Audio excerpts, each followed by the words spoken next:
You eat potatoes, rice, and bread, and for years you were told, you should not do that. But the strange part is this. The same food can hit your bloodstream in two completely different ways. One plate sends glucose up fast. The other plate, with almost the same carbs, sends it up slower, lower, and with less strain on the body. The food itself has barely changed, but the biology around it has. Because your blood sugar does not only respond to carbs, it responds to the speed at which they are absorbed into your body. How fast the starch breaks apart. What reaches your stomach first. Whether your muscles stay passive or are already pulling sugar out of the blood. So the real question is not, can you eat potatoes, rice, and bread? The real question is, can you change how they act inside your body and what they do to your blood sugar? And this is where the whole story takes a very different turn. For most people, blood sugar feels like a food problem. Bread is bad, rice is bad, potatoes are bad. But inside the body, the question is more precise. How fast does this food become glucose? Because starch is not absorbed as starch. Starch is made of long chains of glucose building blocks. Before it can enter the blood, your body has to cut those chains down. And some forms of starch are much easier to break apart than others. Fresh white bread is soft and open. Hot rice is loose and easy to digest. A freshly cooked potato can release its starch quickly. That means glucose can arrive in the blood fast. And exactly here, blood sugar shoots up. Not because the body is doing something wrong, but because more glucose enters the bloodstream than the cells can take in at that moment. Too much glucose arriving at once. Too much insulin needed at once. Too much pressure on a system that was designed to handle food in waves, not in one single flood. So when people say carbs are the problem, they are missing this exact mechanism. The real problem is the speed at which the body absorbs those carbohydrates, and exactly this speed can be changed. Start with rice and potatoes. Freshly cooked and hot, their starch is swollen, open, and easy to break down. Digestive enzymes can reach it easily and cut the starch chains apart fast. That is why hot rice or a freshly cooked potato can be turned into glucose quickly inside the body. But once the same food cools, the starch changes. Some of the glucose chains move closer together. They become tighter, less exposed. This is resistant starch. It resists breakdown. The enzymes can no longer cut every starch chain as easily, so less glucose is released at once. And when cooled rice or potatoes are reheated, this structure does not disappear completely. A part of the starch stays more resistant to breakdown, and therefore to rapid absorption as glucose. The plate looks almost the same. The food tastes almost the same. But inside digestion, it is not exactly the same food anymore. You did not remove the carbohydrate. You changed how fast the body absorbs it. Soft white bread can act even faster than rice or potatoes. The grain has already been milled into fine flour. The original structure of the grain is gone. That means your digestion does not have to break open a whole grain anymore. The starch is already exposed. Digestive enzymes can attack it quickly, cut the starch chains into glucose, and then that glucose can be absorbed through the intestinal wall into the blood. This is why a fresh, soft slice gives the body very easy access to the starch and can drive blood sugar up sharply. But bread is not fixed either. When bread is frozen, thawed, and then toasted, part of its starch changes. Some of it becomes harder to break down. That does not suddenly turn white bread into a healthy food, but it can change it enough to influence how quickly glucose is released and absorbed into the blood. A fresh, soft slice is almost pre-opened for digestion. A frozen, thawed, and toasted slice is slightly less accessible. That is the point. You are not changing the label on the package. You are changing how easily the digestive system can get to the starch. The next powerful influence you can control is what you eat before potatoes, rice, or bread. And this is the game changer.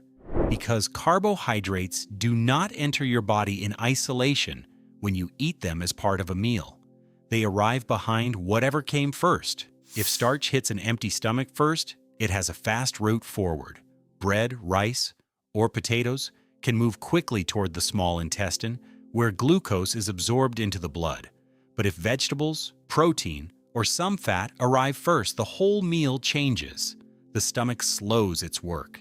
The starch no longer rushes into the body on a clear path. It has to move through fiber, protein, fat, and a more complex digestive environment. Fiber gives the meal volume. Protein takes more digestive work. Fat slows gastric emptying. So the carbohydrate is still there, but it is no longer racing through the system alone. That is the difference between eating bread first and eating bread after eggs, yogurt, lentils, fish, olive oil, or vegetables. Same bread, but not the same effect. Because now the starch reaches the bloodstream more slowly, and that gives your cells more time to pull glucose out of the blood before the curve climbs too high.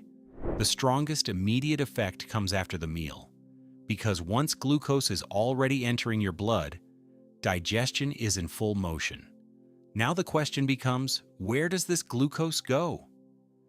If you stay seated, your muscles remain mostly quiet. They are present, they are available, but they are not demanding much energy. Insulin sends the signal to the cells, take this glucose out of the blood. But if your muscles are not working, one of the biggest glucose users in your body stays quiet. So more glucose remains circulating in the blood for longer.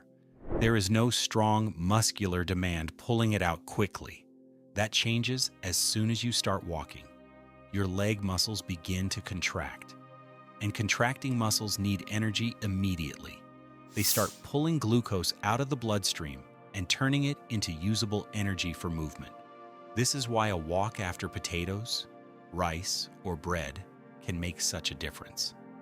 You are not punishing yourself for eating. You are giving the glucose a job.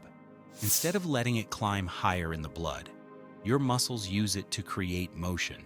Chemical energy becomes physical work. The glucose is no longer just floating through the bloodstream. It is being used for movement. And this is the real meaning of lowering a spike quickly.